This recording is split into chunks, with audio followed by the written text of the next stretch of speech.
What's up, guys? This is Mike Casu, and this is the Brute Strength Podcast. This week, I interview one of the best strength and conditioning coaches of all time, Carolina Panthers head strength coach, Joe Kenn. Coach Kenn is... he has a very unique perspective on strength and conditioning, and he developed something called the tier system, which is a way that I've trained many teams in the past. It's very different, like I said, and it's something that I think coaches of any sport can use and utilize, especially if you're in the CrossFit world. I think you're going to find this very useful. Before we get started, if you are not already, please head to iTunes, hit the subscribe button, and leave me a review. And also, I'm going to invite any of you that are interested to call into a voicemail that I have set up and leave some questions. So then I'm going to play back your question on the podcast, and I'm either going to answer the question myself or I'm going to get one of my guests to help me answer those questions. If you're interested, the number is 801-449-0503. That's 801-449-0503. Hey, Mike, Chris Martirano. My question is regarding mindset, growth mindset versus fixed mindset. When you talked about embracing failure, what do you say or do when that actually happens? Meaning, when you face a failure in life, work, gym, relationship, how do you progress? Chris, that's a great question. For those of you who don't know what he's referencing, he's talking about the book Mindset by Carol Dweck. I talk about it a lot on the show. In that book, she highlights two types of mindsets, a fixed and a growth mindset. A person with a fixed mindset thinks that his or her abilities are rather fixed and maybe they're just all genetic. And so their intellect, their athletic ability, etc. they just have what they have and that's it. Someone with a fixed mindset is threatened by other people's success, and a growth mindset, they are inspired by other people's success. Someone with a fixed mindset is afraid of challenging tasks, and a person with a growth mindset seeks out challenging tasks because they know that is the path to improvement. Someone with a fixed mindset is crushed by failure, and someone with a growth mindset sees failure as a means to progress. So your question, Chris, is specifically about failure and how to deal with it when it comes up.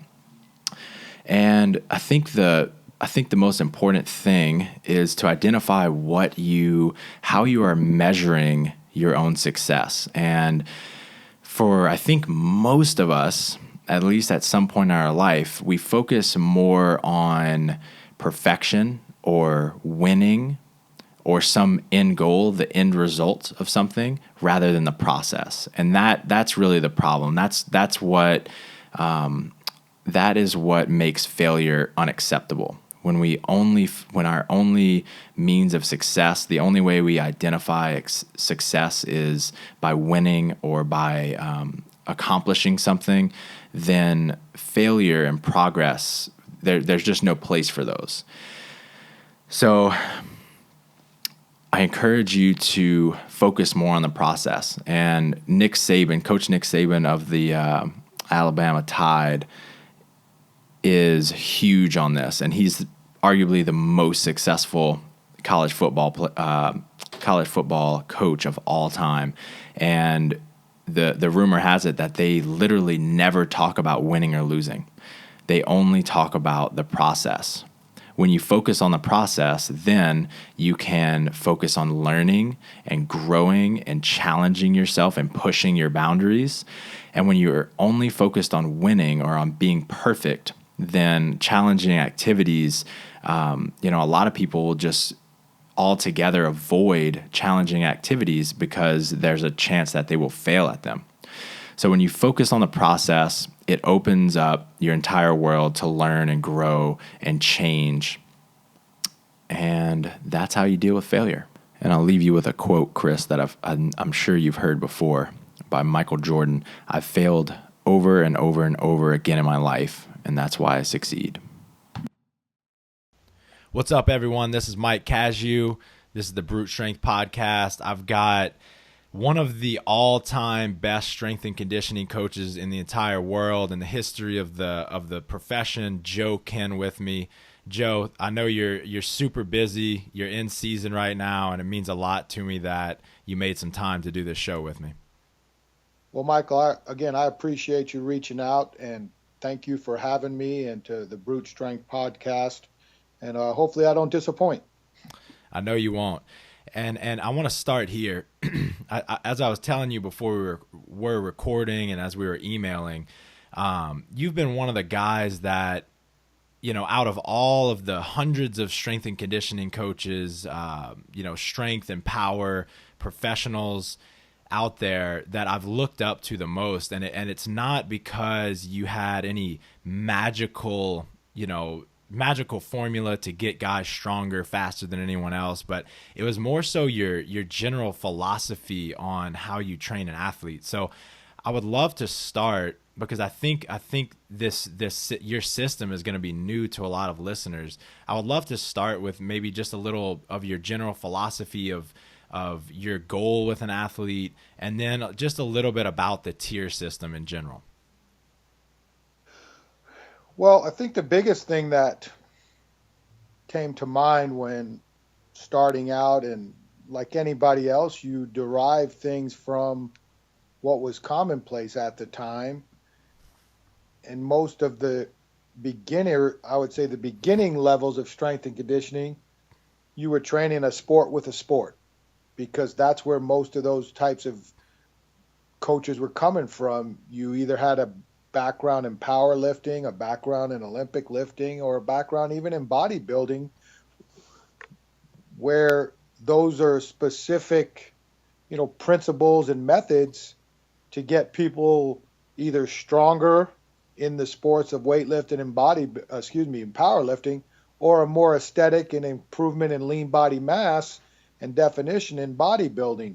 So depending on what type of individual is brought into your school or university setting, that's pretty much the way you trained, regardless of the fact that you really were a football player, basketball player, tennis player. And we know it all really derived from people getting involved with the sport of football, and then it trickling down to all sports, because they begin to see a merit in size, strength, speed, and the ability to protect athletes from the possibility of injury. Right. With that being said, with anything, you never go out to try to reinvent the wheel, or to say I'm going to be the next guy. My processing and my thought process was, at the time when I began a graduate assistantship at Boise State, was what can I do with what I've learned and what I continue to learn that would benefit the non-lifting athlete, so to speak. I mean, there has to be differences in the way you would train an athlete for a sport versus an athlete for a specific strength discipline. I think that's the first thing that kind of intrigued me once I got to the college level. When I coached 2 years of high school, Michael, I predominantly followed what some of my predecessors did. I had people who, I looked up to from afar. I was a big fan of Mike Gentry, a big fan of John Gamble when they were at Virginia Tech and University of Virginia. I was even a big fan of Mike Gentry when he was still at East Carolina, because that was the very first college program I'd ever seen, because a teammate of mine from high school signed a scholarship to East Carolina, and they sent him a summer program, and we all said, we're going to do the East Carolina summer program. So the very first college program I ever did was Mike Gentry's East Carolina program in 1983. And then when I went to college, and my college strength coach was a high intensity training background. So it was one set to, maximal fatigue, and then you moved on to the next exercise. So a little bit shorter and briefer exercises. So I was very fortunate early on to now what I call a holistic approach, really have a holistic approach thrown at me because my high school program was free weight oriented. I go to college where we're based off of a high intensity training principles, but had free weight and traditional lifting exercises put in because some of that was dictated by the football coaching staff. Mm-hmm. So right away, you learn very quickly one size doesn't fit all. And in the end, what I've said more so now than ever, doesn't really matter how we train them if we don't have tremendous athletes. I mean, you're winning with a specific athletic skill, and you're hoping your job as a strength and conditioning coach can enhance that skill. I'll say it time and time again, the most important people to your strength program are recruiting coordinators at the college level and general managers and scouts at the professional level, because they're bringing you in the type of talent that's going to make you successful as a strength and conditioning coach. Right. So the tier system came about from the standpoint of a lot of different things. As soon as I was done playing college football, I went right into powerlifting. So obviously, powerlifting is something I have a passion for. It's something I know. I understand the programming of it, and had very little awareness of the Olympic lifts because, again, in our college setting, they weren't emphasized, even though they were programmed. I might have done a hang clean 5 times in 5 years at college. Mm-hmm. So I was inexperienced with that, was fortunate enough to go to Boise State under Ron Thompson and meet Mike Conroy, who's one of the best youth Olympic weightlifting coaches in the nation, because he was a former Boise State Bronco and was teaching at Meridian High School. And then another gentleman who was a math professor at Boise State that trained in our weight room called Darby, and they taught me the Olympic lifts, like technically sound to a point where I felt very confident in teaching it to non-Olympic weightlifters. Mm-hmm. And through that, reading most of the stuff that I read, everything you read was based off protocols from the strength sports. Train this first, train this second, train this third. And the rationale was obviously correct. If you're going to train for specifically in weightlifting, obviously you want to do the fast lifts first before you're fatigued. But it came to my senses that to train an athlete, most of the time they play multiple bouts of highly explosive movement for a long duration of time. So the concept of training, for the lack of a better term for this podcast, an explosive movement like a clean, a snatch, a jerk, or even a box jump first,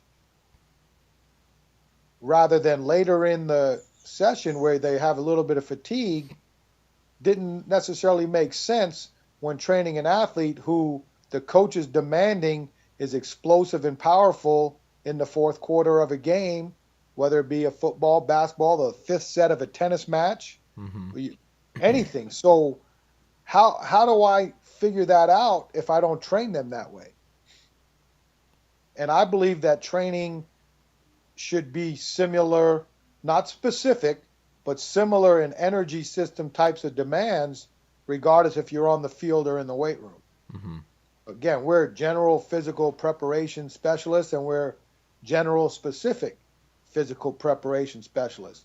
The specific physical preparation is done by sport coaches.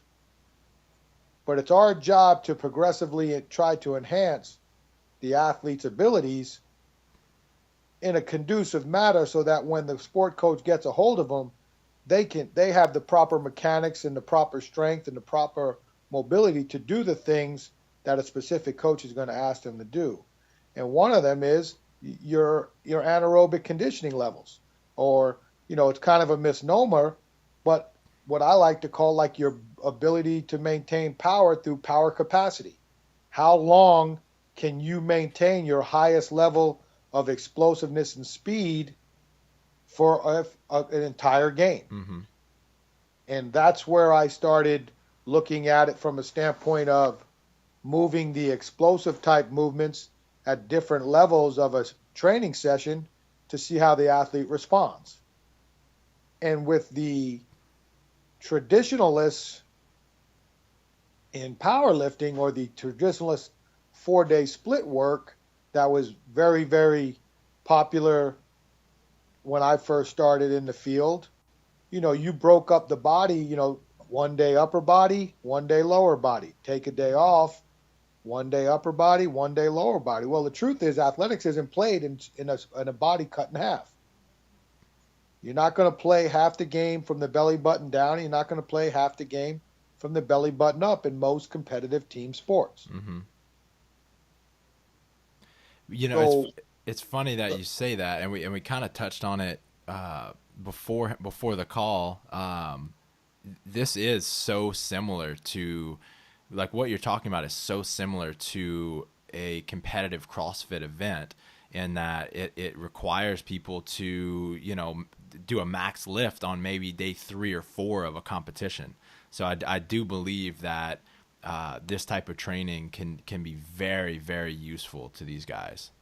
Not only are they asking to do a max lift, they're asked to do a max lift in a escalating, ascending load ladder in 75 seconds. Right. And when you look at the Olympic Games, if you follow yourself, you get 2 minutes. Mm-hmm. And you're watching, I think I read the average CrossFit male is 190 pounds. Is that pretty close? I want to say it's a little higher. Okay, but right even now, but yeah, close. 200 pounds. Yeah. And you're clean and jerking 360 at the end of a ladder. Yep. So obviously their anaerobic capacity, not only to maintain high level of fitness for 3 to 4 to 5 days in a row, but just in the multiple events they have in the same day. Yep. So the process was thinking about end of the game abilities, but then going back to the 2-day splits. Well, that's where I really believed in the high intensity model, because in the high intensity model, in a very general way of defining it, it's a whole body workout, but it's very specific to what I would call individual body parts. Mm-hmm. Well, I believed in that because athletics is, again, in team sports setting that I'm in, we have, the ability to work with athletes who most of what we do is on our feet. And most of what we do from an activity standpoint utilizes all the muscles of the body in some type of synchronized fashion. So why wouldn't I want to design a program that's similar to that? And that's where I went to the whole body approach, but utilizing more complex movements. And that's kind of the way the process of the tier system was created. And I felt like because there was so much asked for an athlete to do, that we didn't necessarily need 4 major weight sessions a week. Mm-hmm. On top of running, whether it be sprint mechanics, agility, conditioning, then add in practice. Later on, we figured out how to make things a little more individual and add in short extra workouts through our studies of Louis Simmons and Westside Barbell. And the culmination of principles through that. But the true integrity of the tier system, for those who are unfamiliar with it, is it's a 3-day-a-week whole body training session that rotates around 3 major movement categories: total body movements, lower body movements, and upper body movements. The exercise order is rotated every session, so there's a priority emphasis, a major emphasis, and a minor emphasis of the day. And that's the integrity of the program. A lot of times people get confused that the tier system is based off the cycling parameters we make, but the true integrity is the exercise order and classification of the template.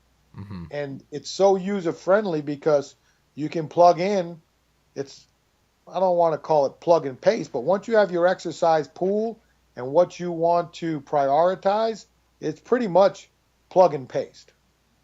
And then there's your programming, and then off you go. You figure out your sets and rep schemes for each tier, and the ultimate goal is to make sure that you develop a plan so that the loading and the intensity parameters for each day comes out to what I would consider a moderate type of training load, so that you have a quality workout with the ability to recover. Mm-hmm. I think a lot of times and that's based off the old heavy, moderate, light principles from the 3 day a week training, because I always felt that if you trained say your three big lifts, clean, squat, bench, heavy in one day, depending on how you ordered that exercise, the last exercise of the day is trashed.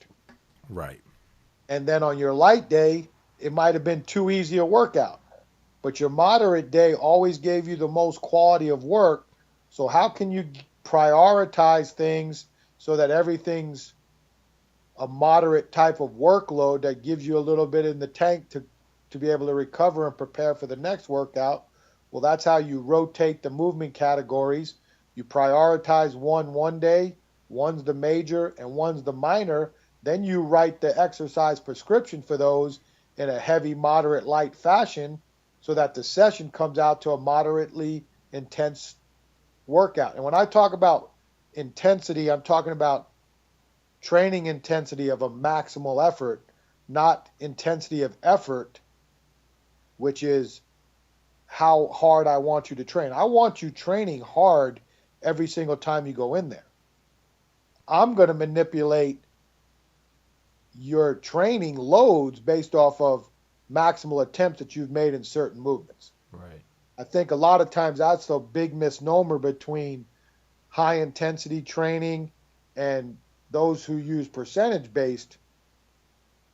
I expect your relative training intensity when you go in there to give me the best effort you have that day, with all intentions of achieving everything I ask you to do, where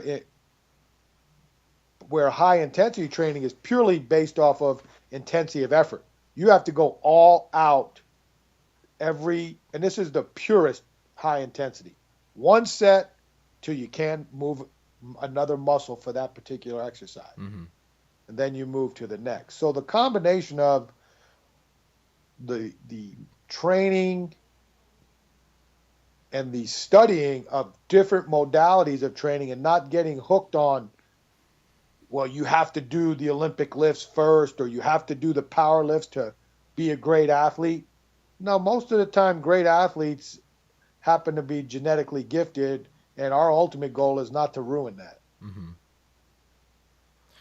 So my question is there any difference in how you would use or in how you have used your system for maybe young or developing athletes, simply in terms of putting on mass? You know, if it's a throwing sport or a contact sport like football, where mass is of huge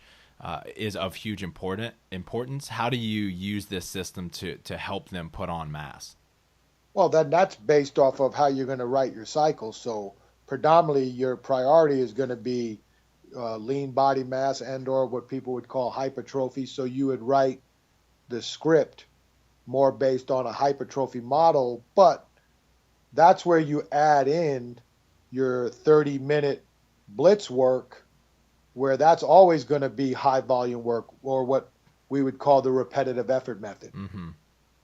You know, so it's all once you've dialed in and know what you want. And then again, with the youth athletes, I'm big into gymnastic strength and relative strength. I believe movement before muscle with the youth. And I've talked to this, you know, I watch Travis Mash.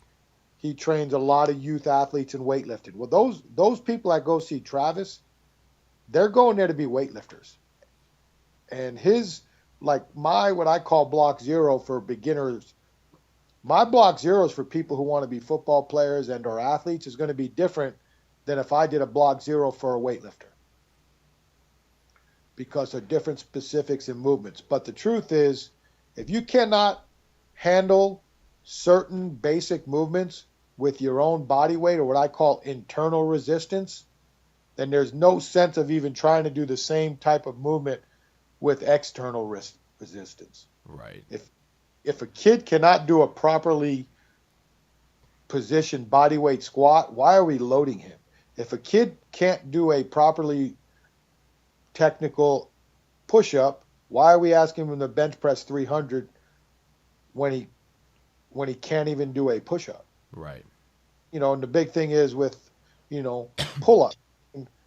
You want to know why most big guys have shoulder issues when they're older? Is because they never were thrown under the pull-up bar to build their back and shoulder dexterity and strength through body weight means, but they want to get thrown into a weight room and bench. I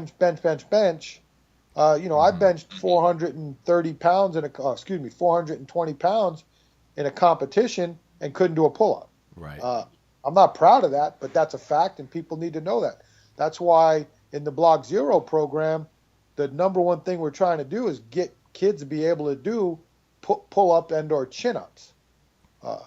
Mike Boyle, I read this a long time ago, and I'm still sure he would say it holds true.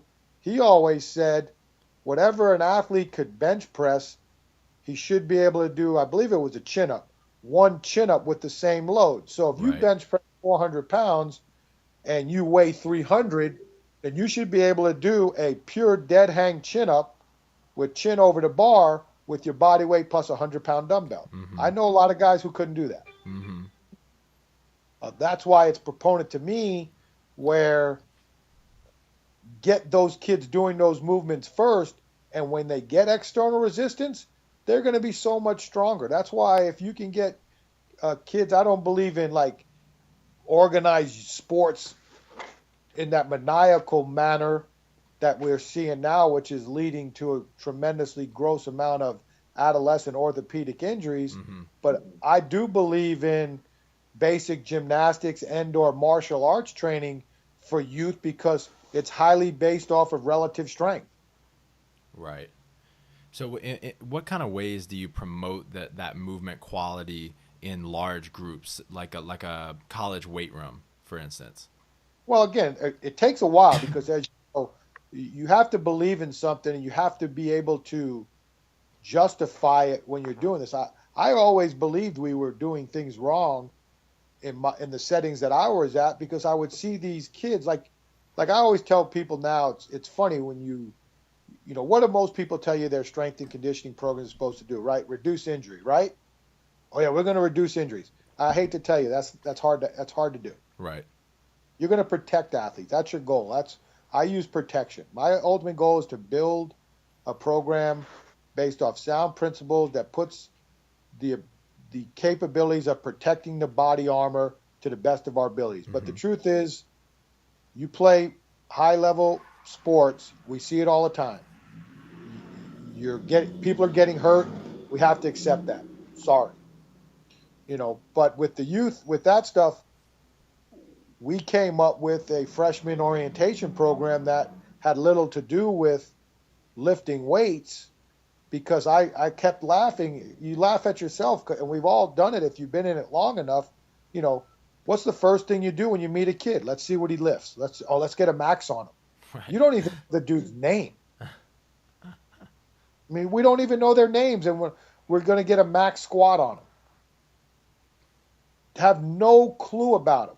Hell, we might have maxed them before we even got any reports from their physical from the trainer. Mm-hmm. But yet, our goal is to reduce injury.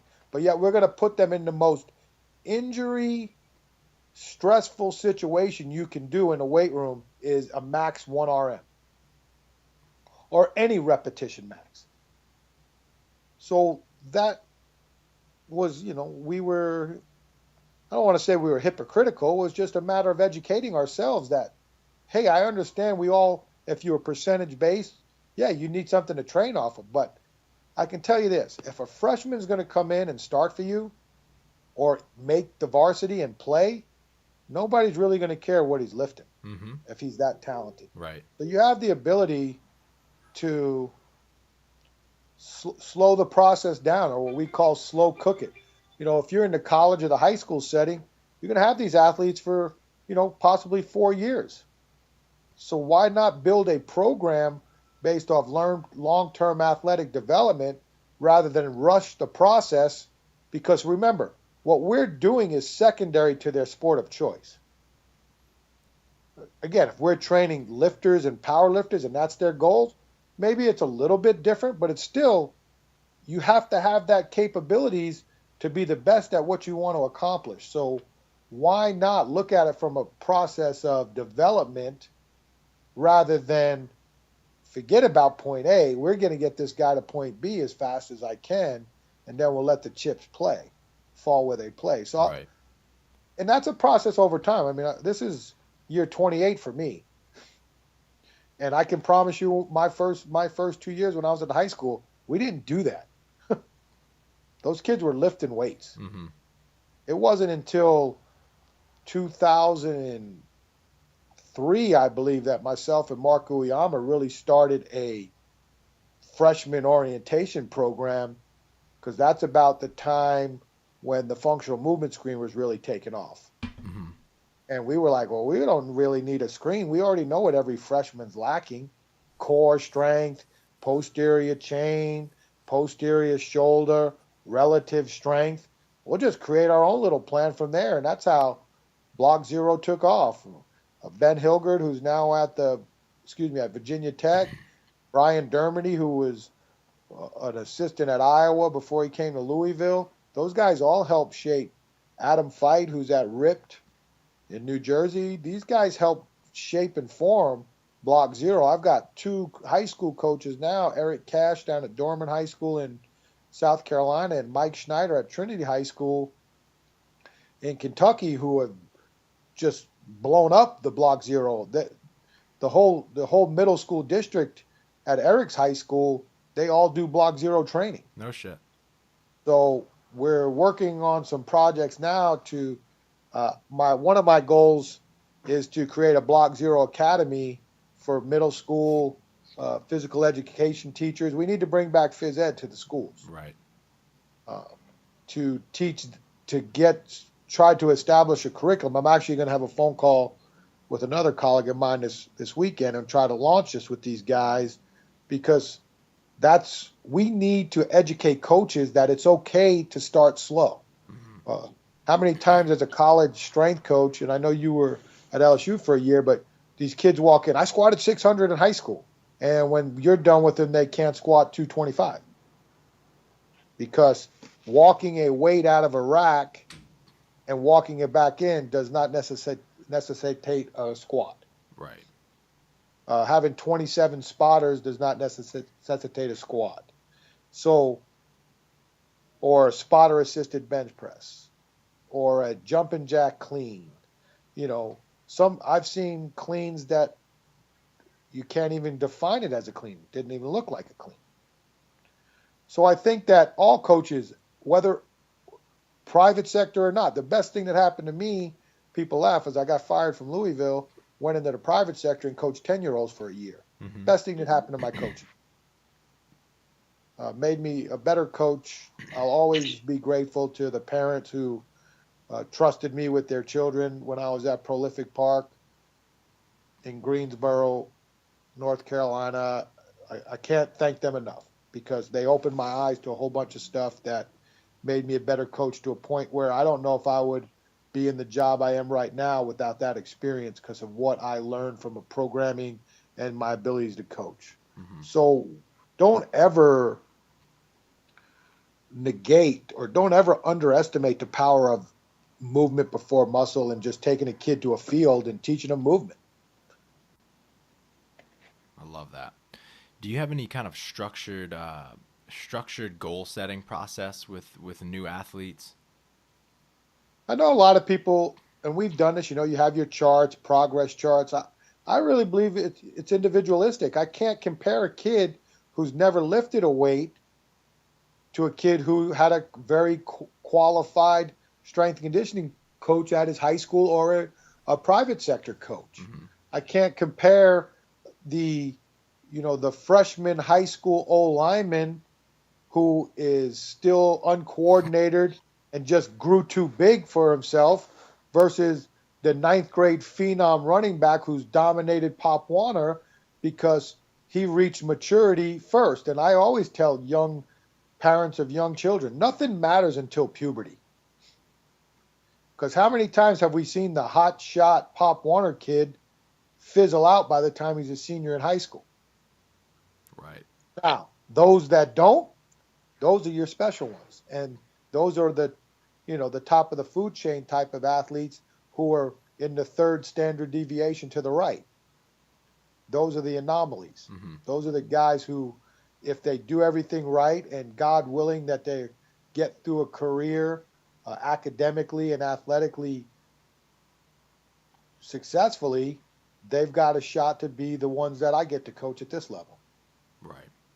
So I just base it on give quality effort, prepare these athletes so that when we give them to a coach, they're better athletically than they were when you got them. And then hopefully that stuff has some type of transferability to the skill sets they have. That's the number one thing. I think that there's certain levels I would, I think everybody would love to have everybody on their team double body weight squat. Mm-hmm. I don't know if that's going to happen. I know one of the best offensive linemen I ever coached, and most of the offensive linemen I ever coached never squatted double body weight. And several of them played in the NFL for a long time. Mm-hmm. And again, people say, oh, well, I got 32 guys who double body weight squat. Well, if it's a quarter squat, they double body weight quarter squatted. Right. So it's based off of, how people derive their protocols. We were pretty close to competition quality for our squats and benches. Now, I'm not going to say it was perfect. There was a 3-year period at Arizona State I didn't do a clean because I didn't like the way our guys looked. I didn't like the way we were teaching it. That was one of the biggest reasons why the push, jump, punch principles of teaching to clean the athletes came about, Mm-hmm. because it took me time to sit back and relax and know, one, I'm not training Olympic lifters. I do like the Olympic lifts. I want my guys to look clean when we do it. Right. At this level, it's easy. We have very few guys who clean because their hands and wrists are so beat up. I mean, I watch a kid right away. If he has a hard time racking a clean, then we pull. Mm-hmm. Because I don't have to worry about it at this level. If I got 4 or 5 years with a guy at college, then we're going to slow the process down. We're going to do a lot of supplemental movements that build to teach you how to clean properly. And hopefully by the time you get to the clean, we've got a kid who looks very, very, technically efficient for a non-Olympic weightlifter. Right. So let's talk about your work with the NFL for a little bit. What is the biggest difference that you found in working with this population, these elite athletes from school age kids, high school and collegiate athletes? They're the best at what they do. They're the most talented people in the whole world. Don't overthink it. Mm-hmm. We still use the tier system during our developmental program, or what most people call the NFL offseason. Right.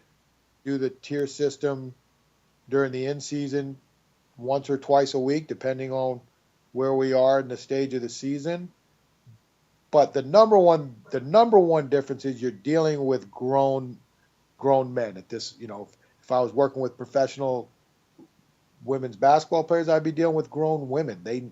They know these are the best of the best, and I don't want to say this with disrespect to other athletes because I'm a former Division I football player, but we get washed out. Everybody that I coach is very, very good, whether they're the number 1 rated player on my team or the 53rd rated player on my active roster or one of my 10 practice squad players. These guys are most likely one of the top 3 to 5 players on their college football teams Right. when we get them. So they they are here for a reason. They have exceptional talent.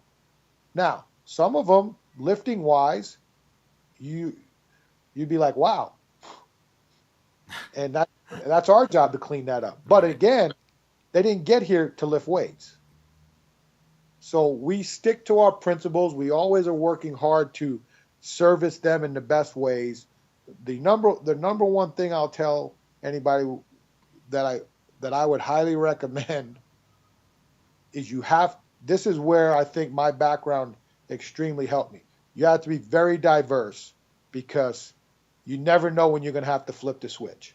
And you always want to be observant during practices and games and get an idea of what you think this guy is feeling so that you can make manipulations to your programming before they have to ask you. That's kind of one of the things that I really work hard to do. I'm not 100%, but I want to really know that this guy, I already know when he comes in Monday what he's going to tell me. Mm-hmm.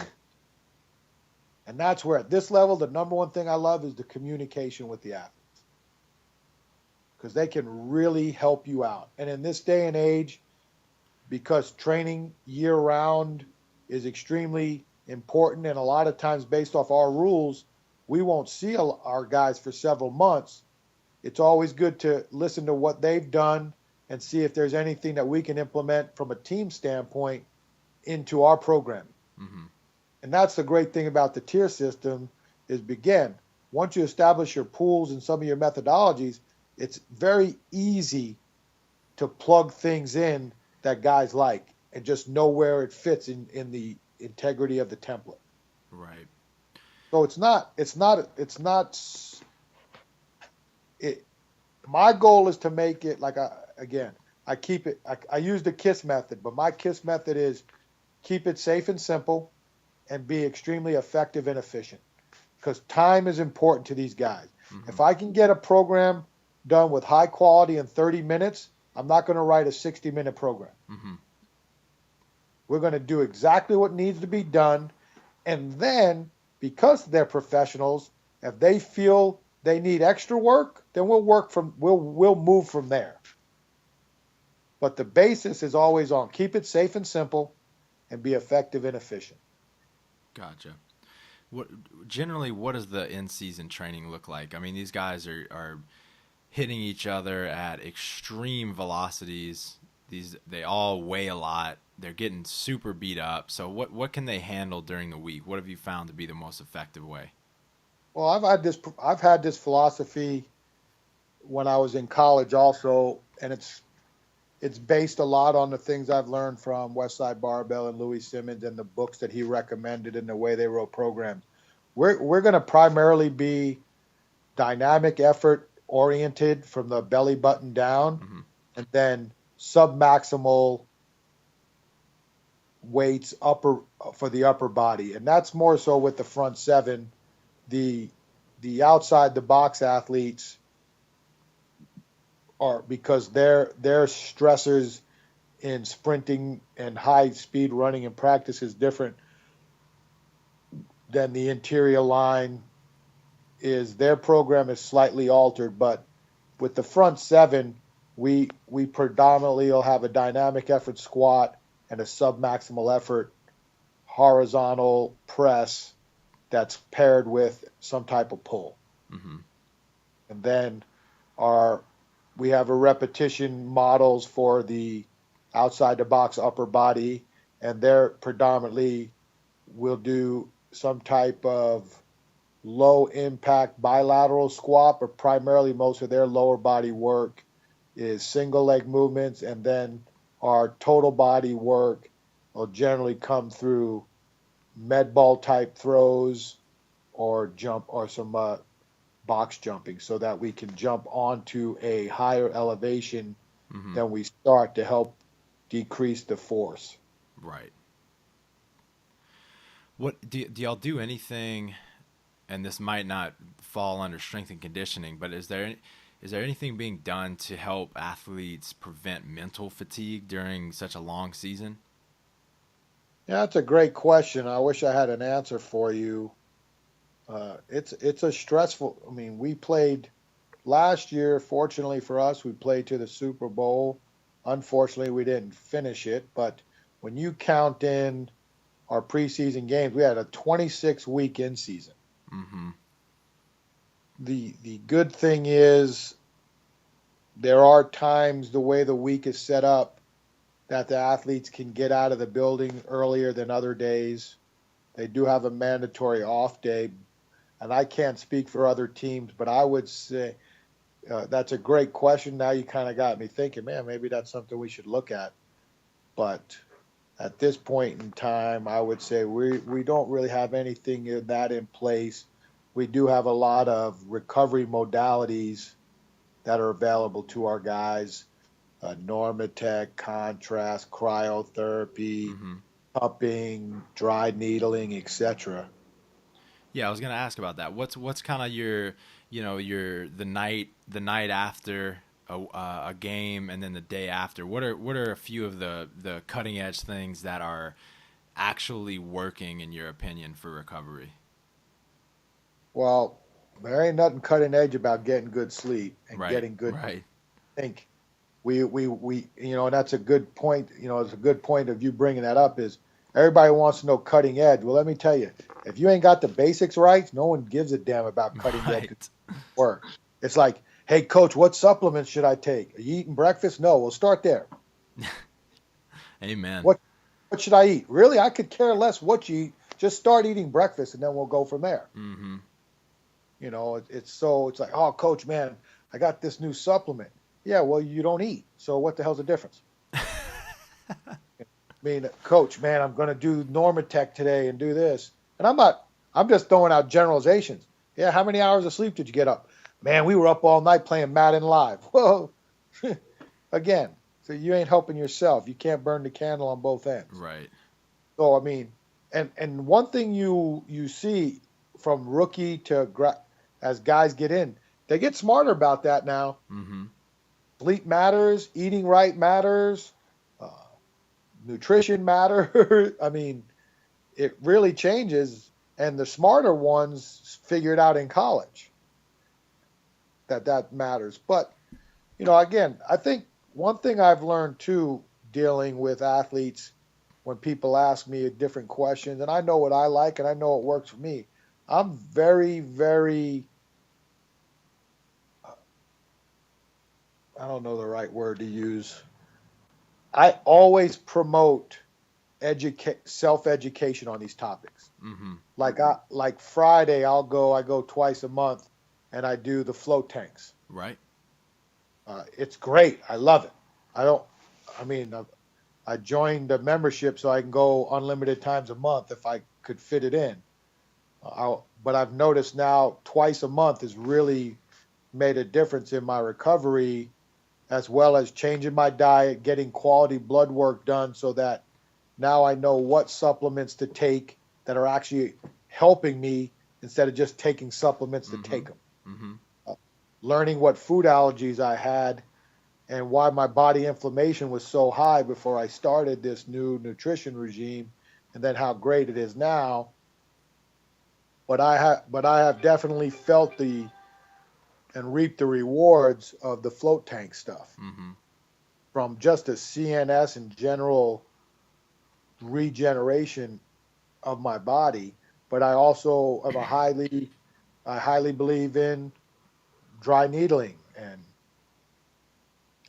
MAT and all that stuff. I've had really good success with that. I can't tell you, because it works for me, that I 100% recommend it to you. Right. And you've got to feel, what your body feels like, and you got to do that research, and then you've got to make that educated, uh, you know, decision on whether or not this is something that you may like to try. Cupping, I like cupping.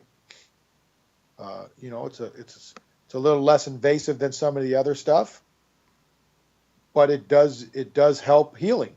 Mm-hmm. And like if you have someone who really knows how to do it, you can always tell where you have inflammation because of the marks, like the black and blue marks. If you have very little inflammation in certain areas, you're not going to have the discoloration you will in others. Mm-hmm. So the Normatec stuff, a lot of people are high on it. The cryotherapy stuff, a lot of people are high on it. I did the cryotherapy, and I did it once, and be honest with you, I can easily jump in a cold tub. Right. But a lot of guys really feel the merit of that 3-minute shock to the system. Mm-hmm. I've not done it enough, or nor have I seen anybody do it on a consistent basis to really see the pure benefits of the cryotherapy if you were to do it 3 minutes a day. Right. So I leave that to other experts. I know what I'm an expert in. I'm an expert in writing strength programs. I believe that it's imperative that you know what you know what you don't know. And I told people now at this point in my time in my career, I know what I don't care to know. Right. No, I'm going to get really, really good at what I'm great at and continue to do that, learn what I need to know, and then have a great support system of experts and circles that if I need something answered that my athletes have a question with, I have someone I can call that's going to give me an answer that I can relay back and be very, very confident in what I'm telling my athlete. Right. And that was actually going to be my next question. So I'm glad you brought that up. So in your organization, you have your team, your assistants and stuff like that in the strength and conditioning department. You've got athletic trainers, position coaches, doctors, physical therapists. You've got all of these different experts. How do you guys communicate with each other to make so that it's a cohesive and harmonious type of situation, or is it more everybody's operating on their own? Well, at this level, you can't operate on your own because the athletes' careers are in your hands. Right. So there has to be some type of team approach. I'll sit here and tell you this, and I would hope it's changing, but I do know when I first started, there was always a slight power struggle. I'm sure you would attest to this in your time at the college level. Trainers and strength coaches in the college level, it's a battle of power. Right. Here, you can't do that. I mean, we work through our athletic trainer, for the most part, kind of, I don't want to, let's just say for the topic of this podcast, let's just say our athletic trainer here, who has countless years of experience, would be the high performance manager. Mm-hmm. So a lot of the communication is tunneled through all of us, and our training room and weight room and my second assistant is actually our GPS analyst. We're all on the same floor. My office is right next door to the head trainers and then so forth. So there's daily communication there.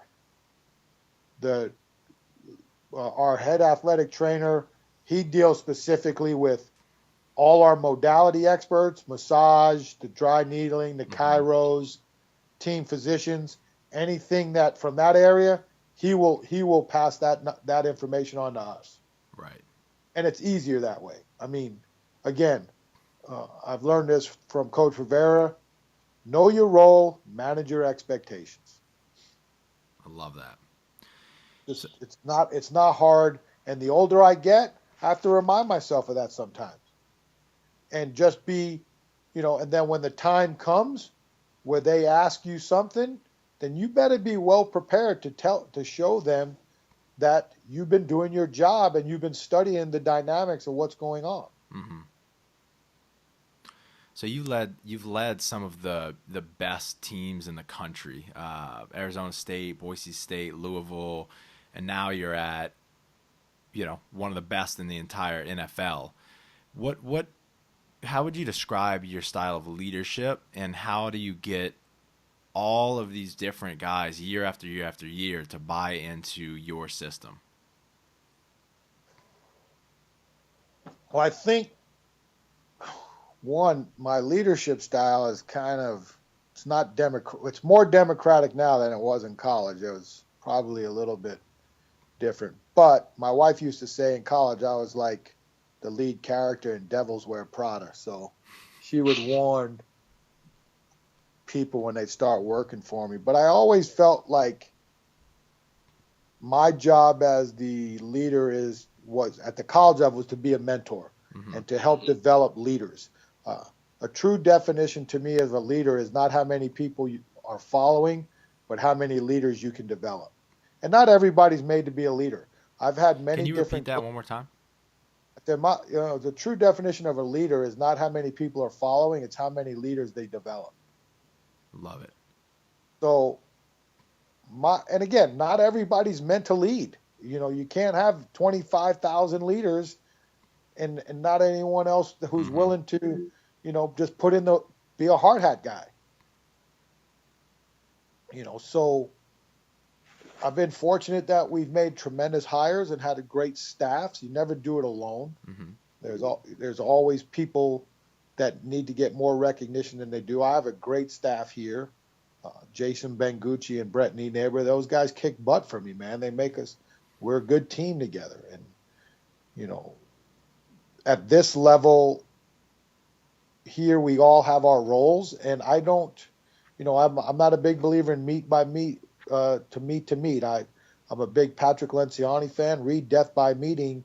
And you know what? I'm not meeting unless I have to. I mean, a lot of times you get, we have to meet once a day. Well, why? And this level, again, the way we do things, everybody knows their role. I expect you to do your role to the best of your ability, just like I did at college. Now, college was different because when you're overseeing 24 different sports, we need to come together so that everybody who works in the department has a little idea of what everything's going on with the teams that they don't work with. Because under a unified approach, you never know. You may be the baseball strength coach, but my volleyball strength coach gets sick and you got to do volleyball for the day. You have to be aware of what goes on. That's why terminology, program structure, the whole nine has to be similar. Right. If I call something a clean pull, and that to me means a shrug pull, you need to know that clean pull is the way we do things at this university. Well, I call it a shrug pull. Well, you can call it a shrug pull when you get your own job. Right. So I feel like at this point in time, I've been extremely successful. There's certain things I've missed out on that when you're at certain levels, you really want to accomplish, because that's what the epitome of what you do is. At this point in my career, I'm past halftime. So in the book, Halftime, they talk about, the first half of your life, you're worried about being successful. And then the second half, you become more worried about making a significant impact. Right. And for me, I want to make a significant impact with my family, and professionally, I want to make a significant impact on the individuals who are coming up in the field, and to really let them understand that they have to understand the history of what's going on. I'm tired of people telling me, well, I read this book. Well, why didn't you read the 5 books before this book that you really needed to know before you read this book? A lot of people, how many people really know how you have a profession in strength and conditioning? Do you know who Boyd Epley is? Do you know who Buddy Morris is? Do you know who Alvin Roy is? Do you know who Clyde Emmerich is? Do you know who Stan Jones is? You know what I'm saying? You got to know the history. I mean, we've had guys on our team come in, didn't even know our head coach played 9 years in the NFL, has a Super Bowl ring. How do you not know? How do you not know that? I mean, but that's the era we're in. I'm going to get mine. Well, you know how you're going to get yours? By understanding what you're chasing and giving a full out effort of understanding the people who have given you this opportunity. I mean, how fortunate are we to do what we do? 40 years ago, no one even knew what this was. Right. And, you thank Boyd Epley for creating a legitimate profession, even though there was a few people, that were in the mix with him, but he's classified the first one. Then you can thank your lucky stars for the Mike Boyles and the Mark Verstegens of the world for creating a private sector coaching base, because That's not personal training. That's private sector coaching. I did it. There's a difference. Mm-hmm. You know, you can thank the creator for CrossFit for giving you another genre of physical fitness that people are making extremely qualified livings that can support a family. You know, this all derived from the very basics of the strength and conditioning coach. Mm-hmm. So people need to understand that stuff. Whether you agree with everything or not, at the end of the day, you got to have an understanding of how we got to where we are, and feel extremely fortunate that people gave us this opportunity. And now I feel like part of where I'm at in my career is to do the best I can to give back as much as I can from the standpoint of a perspective that intertwines the generation above me and the generation that's below me coming up. Mm-hmm. I love it, man. I got a few more for you before we wrap it up. So there seems to be a lot more emphasis on sports science and data tracking lately. What have you found, if anything, to be the most beneficial and relevant trends in, say, the last 5 years in that area? There's a lot more people better than me. We do utilize GPS, and first I was a little skeptical. I will say that some of the data that you get from GPS is highly, I don't like to use functional, but highly functional in the development of conditioning and running programs. Mm-hmm. I've said this, the way our model is built with the NFL, with the rules, GPS and stress loads and things you can monitor has a lot more merit from a medical and recovery side. But at the college level, because you can get the game data and the way you train year round, it has I thought I wrote quality running and conditioning programs when I was a college strength coach. If I had the data that I've looked at this past year and a half from our practices and stuff, I think I would have gone next level with my summer conditioning programs at college with this data. How so? Well, one is the types of tempos that I would train at. Mm-hmm. I think if you remember, like anything else, what do we always ask an athlete to do when we're doing a running program? Run as hard as you can, right? Right. Any drill, anything we're doing. You got to run full speed. You got to run full speed. You got to run full speed. And what you find out with GPS data is, yeah, guy may run 7,000 yards of practice as a wide receiver, but 900 of it is high-speed running, and not even very few of that is actually full speed. Mm-hmm. So now you can dictate your training volumes through your sessions during the week based off that. So, like, for example, I would spend most of my high-speed running drills would be position specifics and change of direction. Mm-hmm. And then my lower emphasis stuff would come through tempo type running or interval running, where the stress load is down because it doesn't need to be down, but I have to prep the athlete for a certain amount of yardage that's going to be accomplished in a practice setting, whether it be daily or weekly. So, like this year, the way we did our program was a little different, and we were able to use some of that data, and it helps give you credibility to your athletes because, like anything else, I was an athlete, and I know when coaches say, hey, we're doing this today, I go, where did he come up with that one? Right. Well, now when I tell them, look, we're going to run this many yards for this type of drill because this is what the practice data suggests. And we're going to run this many sprints at this type of tempo because that's what your practice data suggests.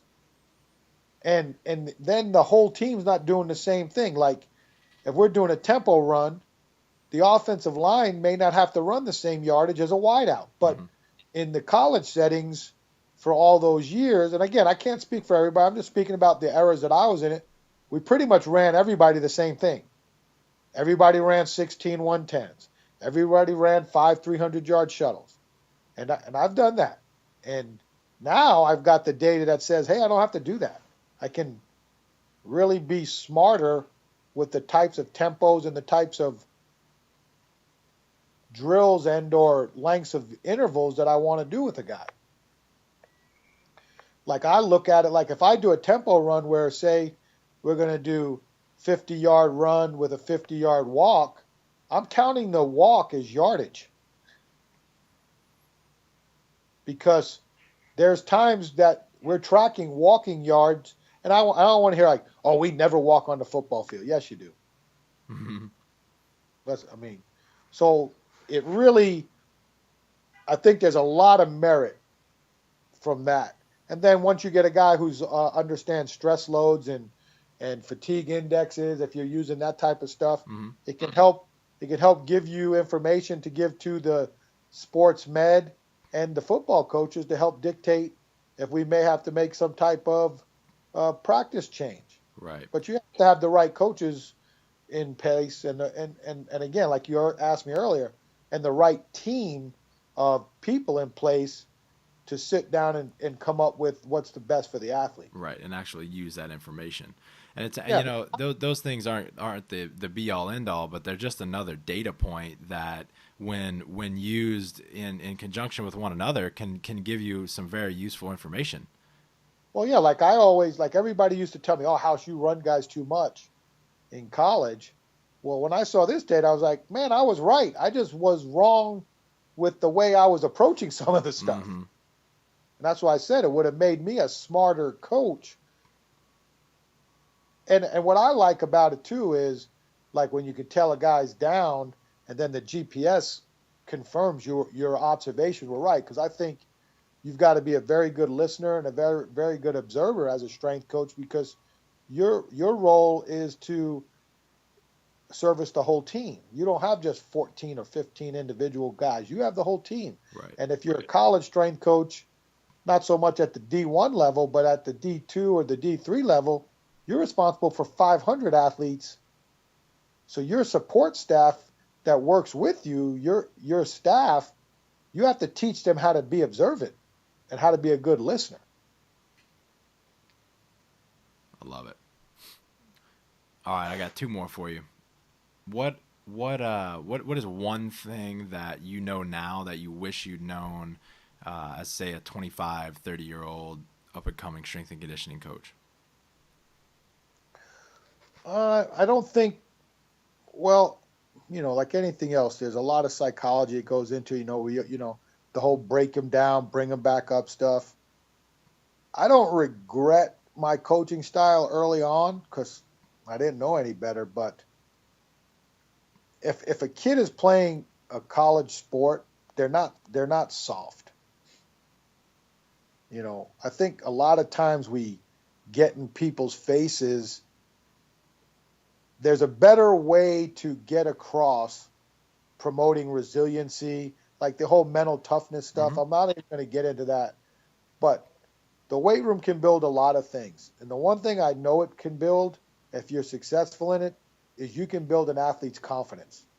So why sometimes do we get too negative in trying to like break a dude down to build him up? I think you can break someone down without breaking down his emotional status. Mm-hmm. Does that make sense? Absolutely. I'm not saying I want you to be Johnny positive all the time, because sometimes things don't work out the way they're supposed to.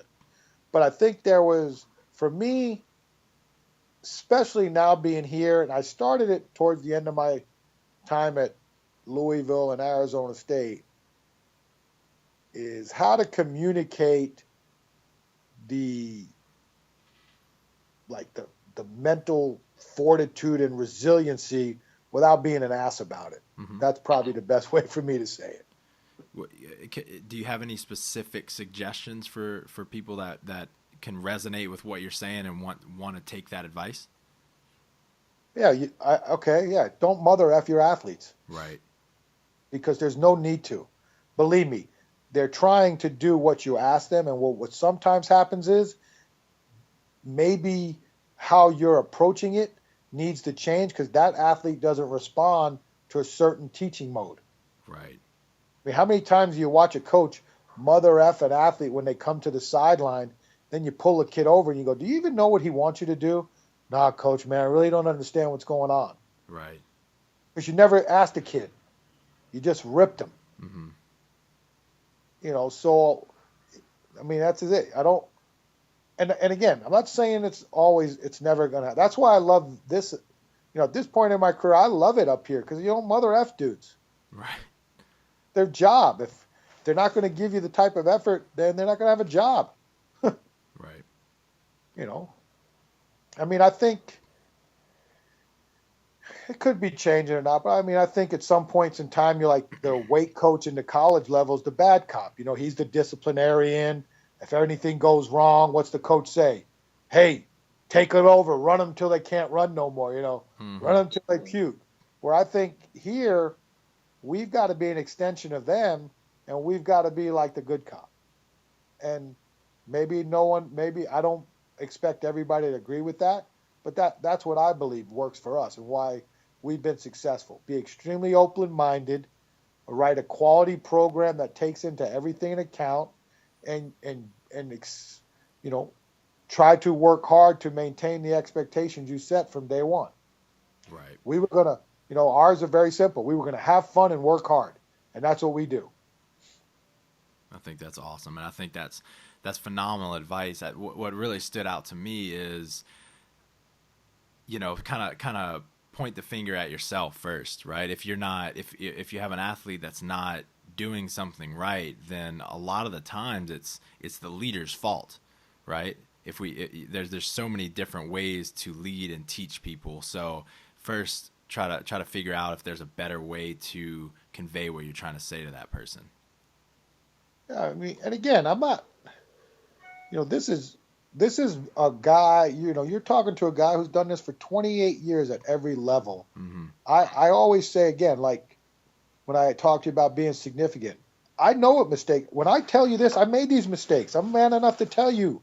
I'm not telling you something I didn't do. I'm telling you something that I did, and I'm hoping that it comes across that, hey, this guy's already done this, and he's saying that's not. I want you to learn from my mistakes so you don't have to make that same mistake.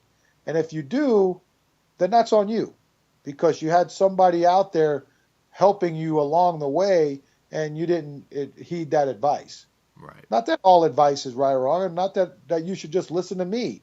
There's numerous people that I respect, and you should take all of that in and utilize the absorb, modify, and apply approach and to figure out what best fits you from a coaching style and or a program style. Mm-hmm. What 2 to 3 resources would you recommend for up and coming strength and conditioning coaches? Oh, that's good. Good question. Since I've kind of slacked on that, I would say once you've established what you really believe is your methodology,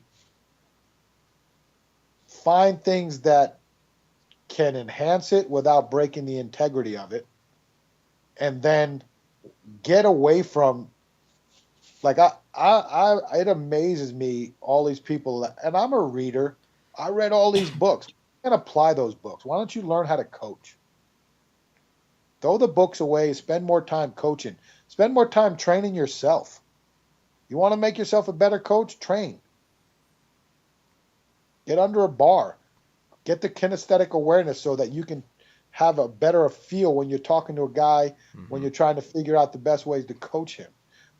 Read things outside of your comfort zone. That's one thing that my wife is always on me about. Read a book that has nothing to do with what you do. Like I read the new Harry Potter and the Cursed Child book, and right. You know what?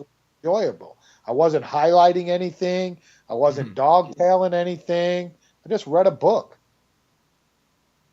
Look at it as a life learning process, because I can tell you, you get your life in order, everything else falls in order. Mm-hmm. So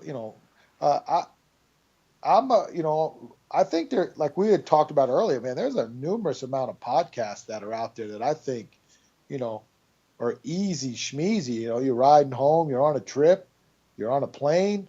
The information that's coming from some of these individuals now, there's just so many for so many lack of qualified individuals out there. There's so many qualified individuals out there.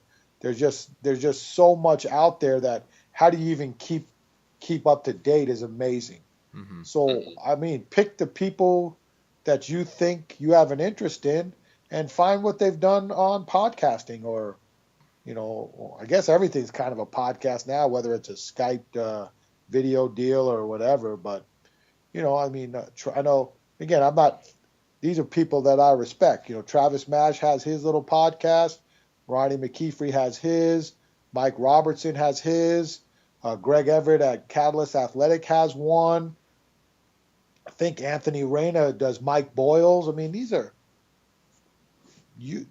there's so much out there. Mark Bell, I mean, he talks a lot about training, but Mark brings a humor to his and a more humanistic approach. So that I enjoy listening to them because they're having fun. They talk training and have fun, and they bring in some really big, strong dudes that give you a perspective on getting strong. Right. All right, I love it, Coach. Where can people find out more about the tier system? Buy your book, find out more about you? Well, I have a website, bighousepower.com. We're actually interviewing web designers right now for a redo because it needs to be updated. It's a subscriber-based site where we have a lot of traditional PDF files on it. And then we have a store where you can purchase our book and some of our ebooks. I'm on Instagram and Twitter at Big House Power. Awesome. And I think IG is great for what we do. I think it's amazing when you're on IG and you see how many followers a lot of the Olympic lifters and the CrossFit athletes have. Mm-hmm. Because that's what we are. I mean, a lot of what we do is visual. Right. We're observing, and it's really cool to see what other people are doing and reaching out. I mean, how many people, social media in this day and age is critical, especially for the private sector coach. I mean, that's how you're getting information out, and it's a fun way to keep in touch with your athletes. And I know a lot of the college strength coaches now, that's their way of communicating and, pumping up their athletes. I think Exactly. Baylor does a deal where they pump up who had the fastest GPS mile per hour times in practices and stuff like that. So there's a lot of cool things going on. Nice. All right, Coach, I appreciate it. And guys, if you are an up and coming strength and conditioning coach, if you've been in it for a while and you haven't read the tier system before, I can't speak highly enough about it. It's not an expensive PDF. I read it in an ebook. It's not an expensive book at all, and it can really change your perspective on the way that you train athletes. So go check it out. Coach, thanks again for all your time. I appreciate it. I thank you, and I hope your listeners enjoyed it. Absolutely. Take care.